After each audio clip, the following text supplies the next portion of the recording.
Hey everybody, I'm Jody Vance. And I'm George-Affleck. And it's time for... It's only rock and roll, but I like it. I like it. Unspun.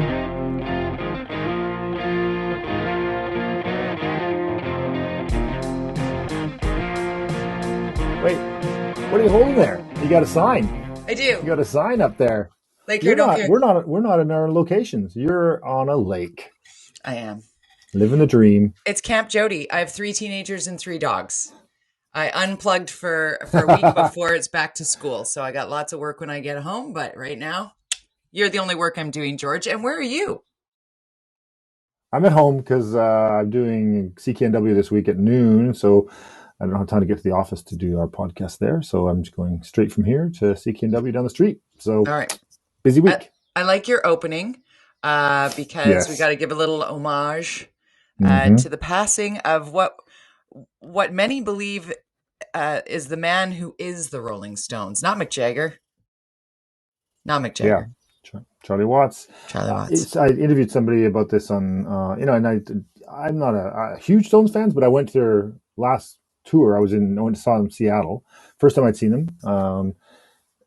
But I had no idea how his relationship in the band, and that he'd been married since 1963 and never missed a show. Rock and roll, never missed a show. Well, he did rock and roll a little bit. He had a little bit of the drug enough. But not even like Keith said, like, dude, you got to pull it back. When Keith tells you you got to pull it back, you pull it back. Yeah. I think that was the late 70s or something where it was a brief period. Seen them. I think he said he was bored, he said. I've seen them 5 times. Really? 5 times? Yeah. Well, I worked in classic rock radio, so I saw them a couple times as my job. And then I saw them at SARS Fest when we recovered from SARS in Toronto. That was a magical moment. I'm really looking forward to a magical moment like that here in Canada, across the globe, in fact. Let's get into stuff. Let's get diving into all of the politics that we need to take the spin out of it. And I know you're doing some analysis, some federal election analysis for CTV. Yes, I think that's awesome. Me and Diane Watts were a regular little duo on CTV's breakfast show. So, yeah, it's fun. I'm just a little bit jealous. I love Diane a lot, but I'm a little bit jealous, the co-host thing. It's okay. I'll get over it. It's pretty fun to be with her. Yeah, sure. She awesome. And I, it's, the first thing is the polling. I mean, I think everybody's surprised at how well Aaron O'Toole is doing. And it's one of those classic, elections, campaigns matter. And he's out of the gate, even though he had that kind of misstep. We talked about it. So, the cover of their policy book with his pipes and some other stuff. And there's some bad social media that they did that was kind of he's out there pounding the pavement, doing his job, and coming off as quite positive. And the poll numbers are showing that it's dead heat at this point, plus or minus on the overall poll. Riding to riding, it looks like at this point, it's obviously August. Still August. It's still early. That it would be it's not going to be a majority at this. No matter what happens, there'll be no majority. So George, the cakewalk that the federal liberal internal polling had to have shown in order for them to call this clearly not an automatic, as was the case in a couple of provinces for incumbents, as you often point out. It's yours to lose, kind of thing. I was surprised, and maybe you can pull back the curtain on this a little, unspin it, if you will. With Aaron O'Toole, there was sort of an assumption that he didn't really have his platform together, that the Conservatives are all over the place, and similarly to the NDP, we'll get to them in a second, but in terms of the amount of money they might have had and blah, blah, blah. But Aaron O'Toole really came out and appeared to have looked at the Liberal playbook that worked against Andrew Scheer and went, let me just get ahead of this, because I did not expect him to go, you know what?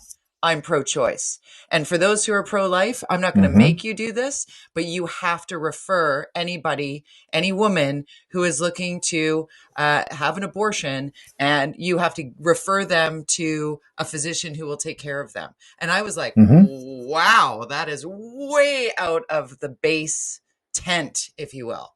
Yeah. Shocked. Yeah, along with, I know he's really, I often refer to it as the mushy middle.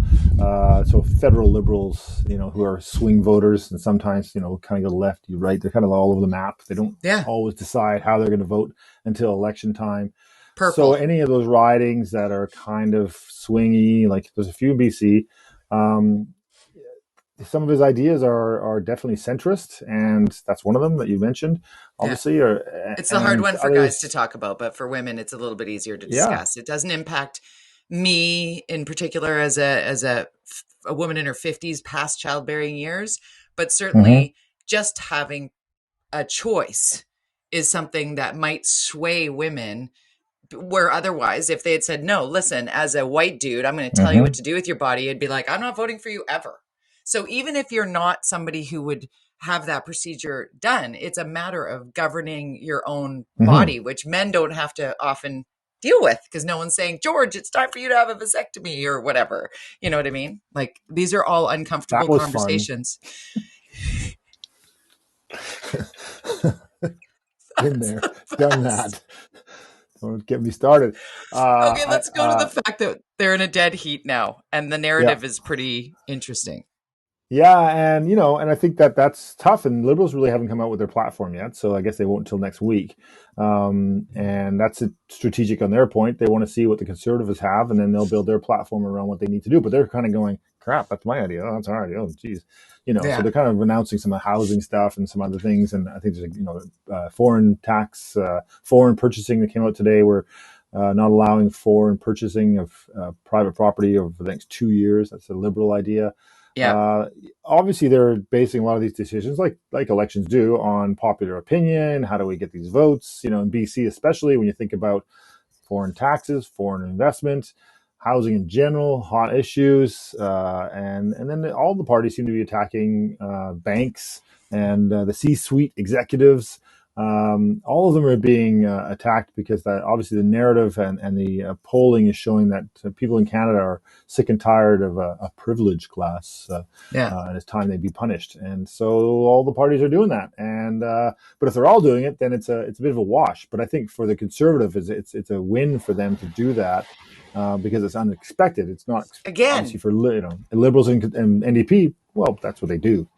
totally. But if I could, in my mind, think of Mm-hmm. the federal conservative voter that I Yeah. know, mostly male, mostly wealthy, Mm-hmm. Yep. mostly, pretty tight about what they want moving forward. They want smaller Mm-hmm. government, they want lower taxes. It mostly comes back to how much they can take home and put in their bank, Mm-hmm. understandably, but it's very much a type. So it's interesting to me because even, they're enlightened and woke and whatever men when it comes to other policies that they kind of look past to save their dollars at the end of the tax year. And this one thing Mm-hmm. that says, you know what, we're going to put a little extra taxation on those with the most, surprised me. Again, it surprised me. Yeah. Could it disrupt I that mean, I base think at we all all? have to get prepared for more taxes in general to pay Oh, for well, all the yeah. debt. So Well, get yeah. ready to pay more taxes. I don't know. I don't think it's going to be enough to pull off. He might be able to pull off a minority. I mean, obviously, there's 3 weeks or more to go. So there's a debate. So we'll have to see how he does in the debate. That's going to be a big deal. And then, of course, the NDP, right? And Yeah. I brought this up in the past. The Conservatives commercials talking about focusing on the NDP Green Alliance. So really the Yeah. Liberal Green Alliance, because Liberal they don't Green want to Alliance. discourage Yeah. people from the Conservatives who want NDPers to vote, and especially in Liberal ridings. Because guess what? If people in Granville riding, which is sort of where Jody Wilson-Raybould was, who was a Liberal and then an Independent, so that riding could go. It's been Conservative, it's been Liberal, it's never been NDP. So what happened, what their Conservatives are hoping in that running, especially Liberals, and actually the guy in that running is getting a lot of heat today. They'll vote NDP, and that will just slip up the Conservatives to get that. They'll get that riding. I think that riding might go Conservative, to be honest. It's a weird riding. It's by I'm at the lake. Shaughnessy, the rich area, and then it Yeah. goes all the way Yeah. over to. It's a huge riding and a weird one. It's got a lot of diversity in it. So why is that guy getting a lot of heat right now? He apparently did some flipping of property. Oh, yeah. No, I saw that story. And they brought a tax on him, but Right. they're It's going to like, tax that yesterday. So you announced a tax, and you do this. So, anyways, that's the kind of stuff you got to watch for. But you can. I mean, that's a tough thing with being a candidate. It's not illegal. It's not what he did was, but it's bad look. Standard. It's a bad look for sure. It's a little read the room kind of, whoa, maybe you should have either disclosed that or I don't even know how to manage that. You don't have to disclose in the environment. That. That's not no, but in terms of like get ahead of it, because when it comes out like this, it's like, oh God, I don't know. You're the crisis management guy. Well, somebody obviously let them know somebody leaked it. So true. So two incredibly how do you explain Mercedes Stevenson and Mr. Fife? Well, but two journalists, investigative political journalists who are federal literally politics focused, at the forefront. I want to use powerful, but that's not the right word, because it's powerful in terms of being able competent. Confident, connected, brilliant. They are connected Ottawa journalists for sure. Correct. Yeah. So both of them simultaneously put out a tweet saying that their respective organizations refused to go off the record when asked by federal Liberal leader Justin Trudeau to have an off the record conversation with those who were flying on his campaign plane. And it was interesting to talk about off the record, on background and deep background. And Mercedes Stevenson actually posted an article that explains that, because there are a lot of people going crazy about it on Twitter right now. And I read the article and found it interesting. What did you think when you looked at all that? Well, the planes, and I've never been on a campaign plane myself, but no, the general mood is quite often jovial. As far as when I talk to reporters who do it, it's quite you have this unwritten rule sometimes where, there's a zone where everything's off the record and you kind of just hang out and you just pretend like you're all human beings as opposed to journalist and politician. So Trudeau assumed that he could do that, in this campaign and the usual that they do on these flights and in these relationships. But her point was, no, not during a campaign. That's not cool, that you can't do off the record during a campaign. I don't know. I mean, why? I get her point, maybe, but I'm thinking, first of all, my personal opinion is, whenever I don't, as a reporter and a journalist, and I never liked when people would ask me have a conversation off the record, because frankly, it's too hard to remember. I don't want to have to remember and file that away in my brain. Agreed. So I usually say, you know what? Unless it's like it's deep background and you're trying to get to something and it's different, but it's only if some reporters do that kind of stuff. Like there's not a lot of reporters doing like deep background stuff. No. So but there's like protecting your source.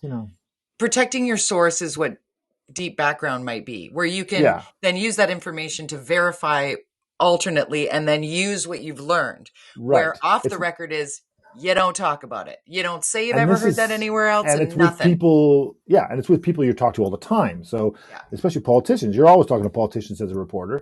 And I have been a reporter and I've been a politician. And my policy as a politician was generally, I don't want to go off the record. I'm going to assume, because I know myself, that everything I ever say to a journalist or tweet to DM could come out and be said, even if I'll say in confidence at the top. I'm thinking, but I don't know.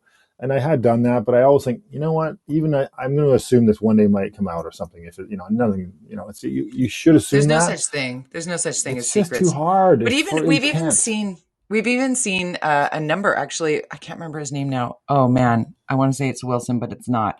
He wrote a book about Donald Trump, and he is one of the White House correspondents. And within the book, it said, this conversation was off the record, and then he referenced the whole conversation. And it sells books, right?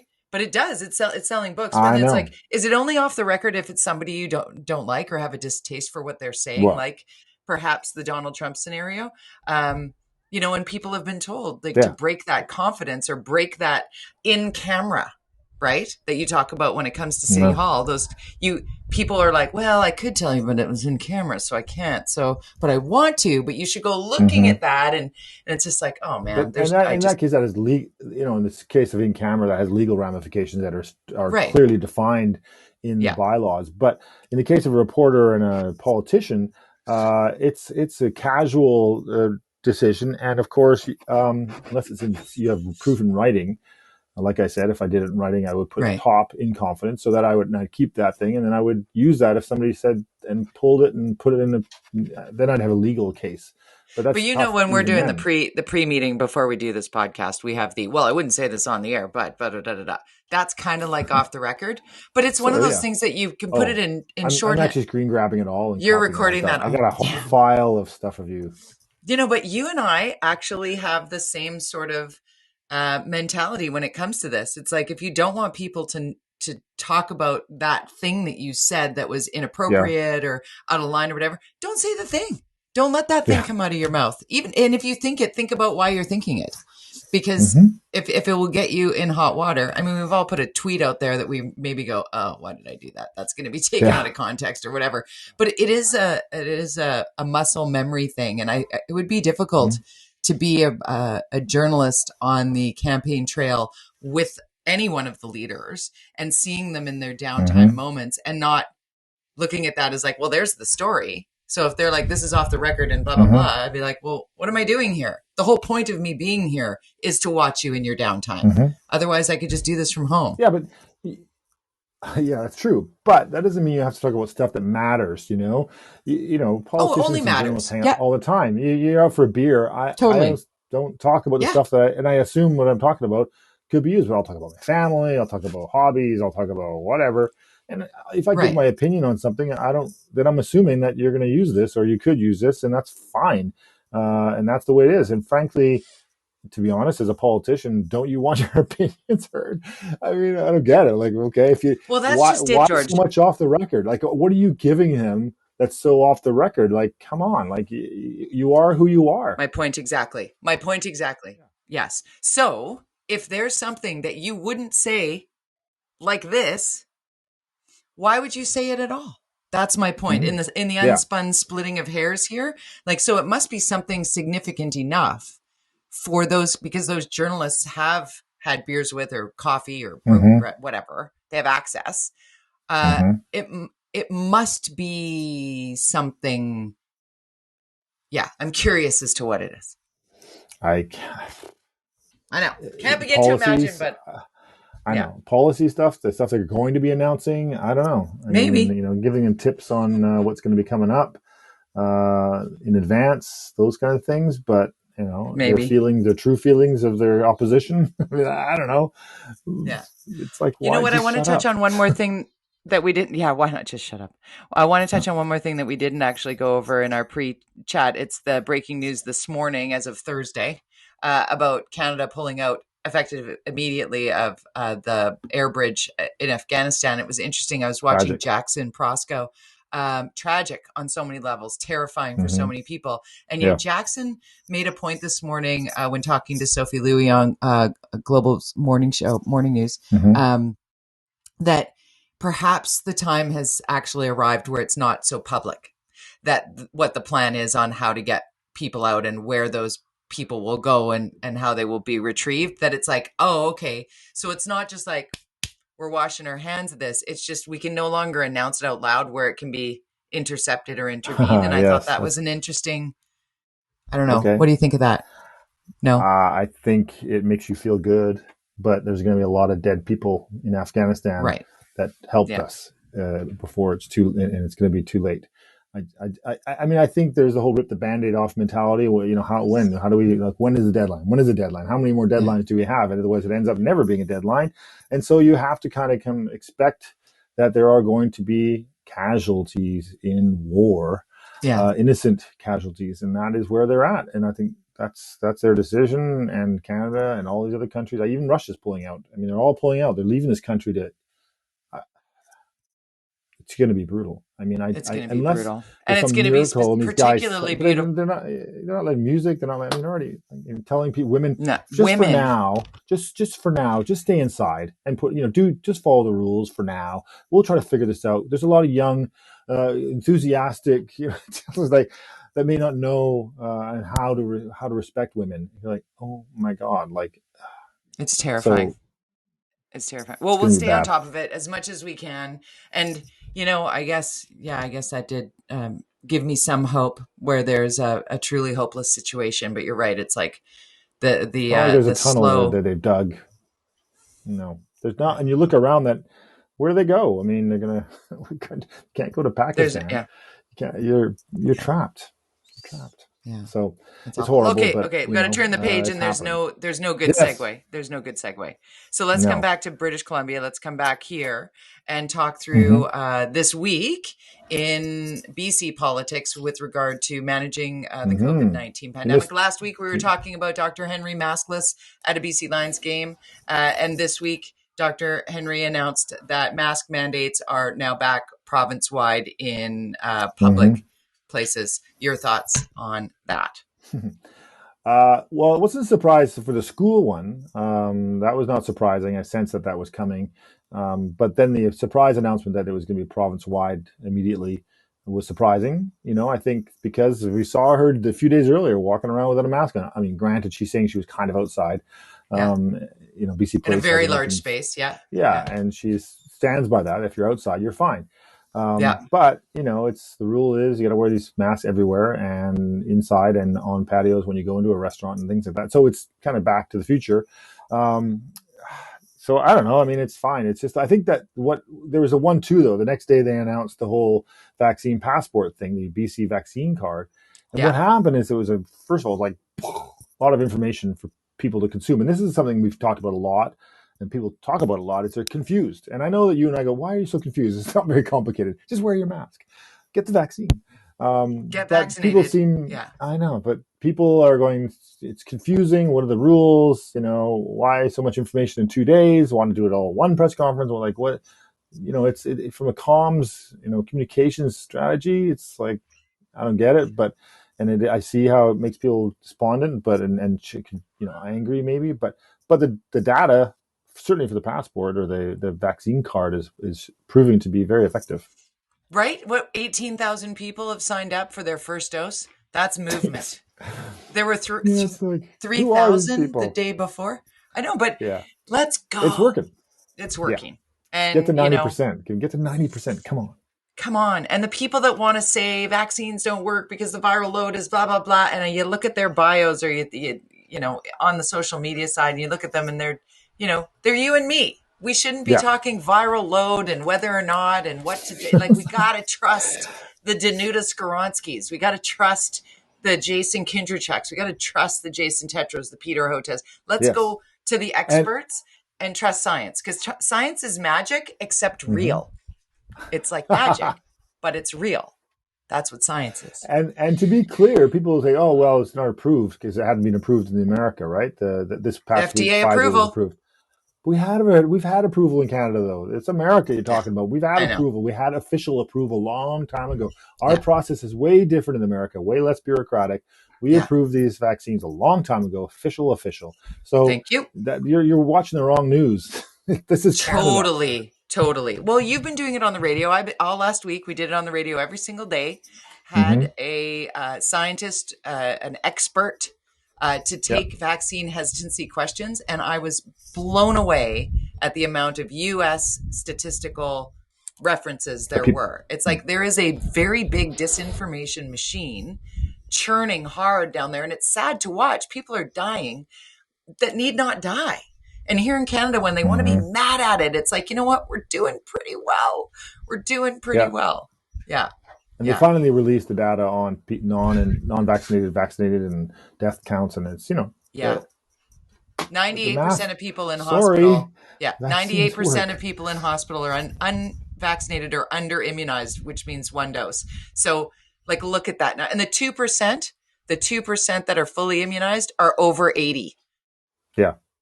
What more do you need? Well, anyways, and it I think makes there me was a little. one person died who was vaccinated. They didn't give details on who that person was, but I haven't still, it's seen like, that. but it's No. not enough for you to go, see, told you.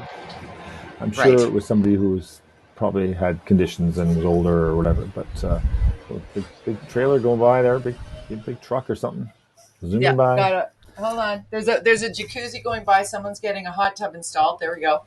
There it is. Okay. Oh, nice. I You gotta gotta I get gotta one of make those friends with right those there. Nice people down the jacuzzi right lake. there. Okay, Yeah, fire update from up here. Can I tell you? You might notice the wind's blowing and it's been yeah. raining. It looks In like you're in smoky country, maybe. Yeah, I'm up in the central interior with all the mandates, and yeah, this is not an yeah. traveling without it being essential. I'm not at a hotel. I'm not intermixing and mingling. It is a safe and wet interior, thank goodness. And It's listening wet. to our colleagues Is it on raining? it has been raining. It rained yesterday. We're Hmm. expecting rain any minute. And it's supposed to rain tonight, and it's supposed to rain. It's just glorious rain. Driving up here, it rained from Merritt to Kamloops, and it has just been, fascinating. We got family up here, and it's really, it's really good to see Hmm. everybody's got a great sense of relief up here, and the Yeah, I bet.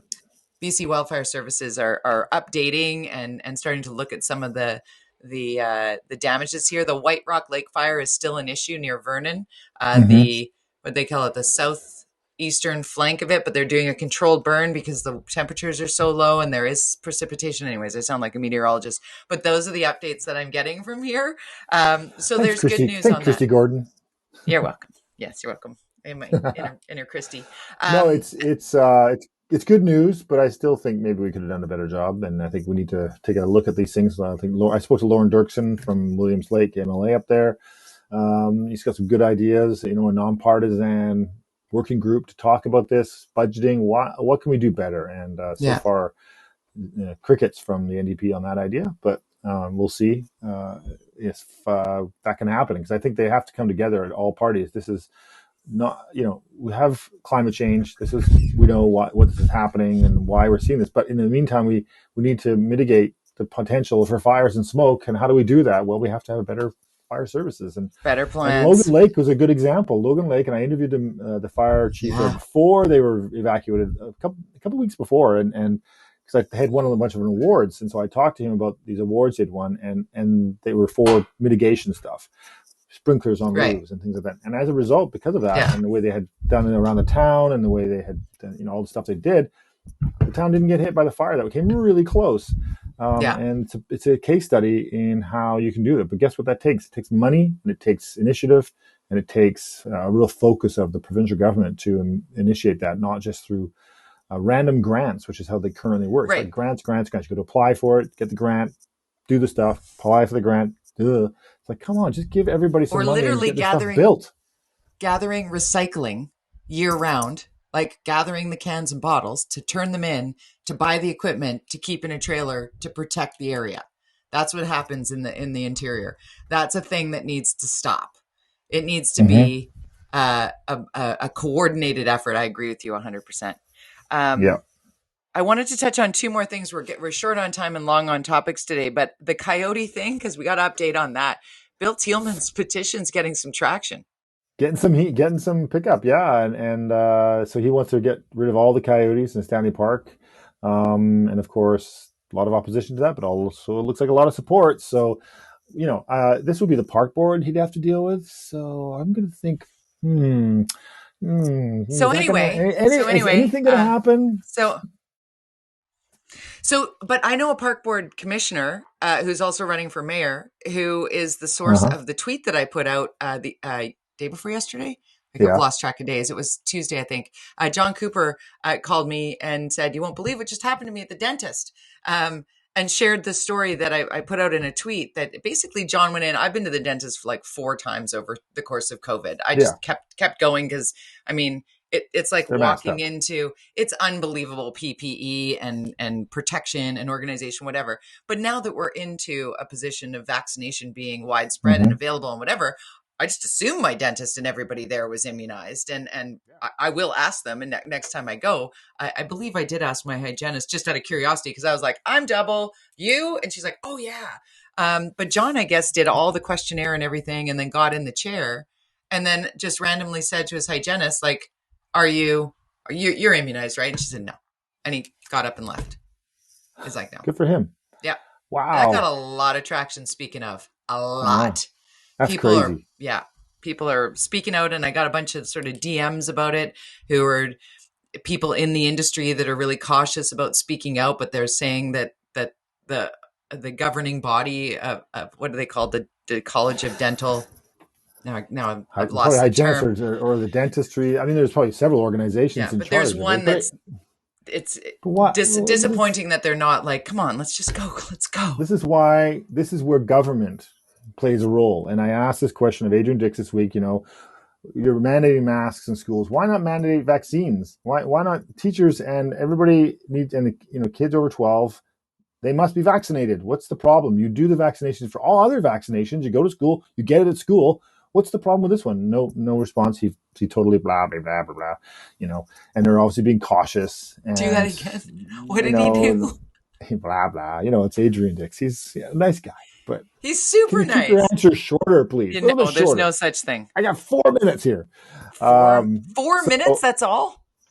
Well, he was late. There was a confusion about the time this interview started, so I had 4 minutes at the end of the show. Damn. Anyway, but they're like, they've done it for long-term care, and it took them forever. And I guess this is their strategy, right? Bonnie Henry wants to implement these things. She likes the carrot approach, and she'll bring the stick in when it's absolutely necessary. And so you could argue that it's effective. But this week with the vaccine cards, the passports, what did it do? As you said, suddenly a bunch of people who weren't vaccinated signed up because they're going, I can't go to my Earls or my Cactus Club or my whatever now. I got to get my vaccination. Yeah. Ding dong. Let's go. But they wanted to get to 85% before they pulled that stick out. And so I could see that, because otherwise you get backlash. When you mandate stuff, government being too in your face can work against you. So I get it. But at some point you got to go, okay, when they're, healthcare workers, come on. You know what, George? I think we've hit more hot button issues today than ever before. Unspun 136. Follow George at George_affleck on Twitter. I'm at Jody Vance, Jody with a Y, at Jody Vance on Twitter. Read my column in the Orca this week. It's all about standing up for yourself or someone who's been a victim of harassment or assault. It's a true story of a very young girl who was groped at Granville Island. You may have heard the news stories about other groping incidences down in False Creek and in the area. I just happened to find out about this girl, her story, and asked. At first, I wasn't even going to ask her parents, but then I thought, you know what? I saw the alert from the VPD asking if anybody else could come forward. Well, read my column, because she came forward and now she's Captain Marvel. So very proud of her. Shout out to her. No names mentioned, but you know who you are. And you are Captain Marvel for standing up and saving that. You saved lives there. Awesome. You saved people from being traumatized. So read the column, share the column, talk about it. And the old outdated of, what could happen anyway if I report it? Throw that out the window. That's it. Totally. All right. See you next week. Peace out. Peace out. Lake care, don't care.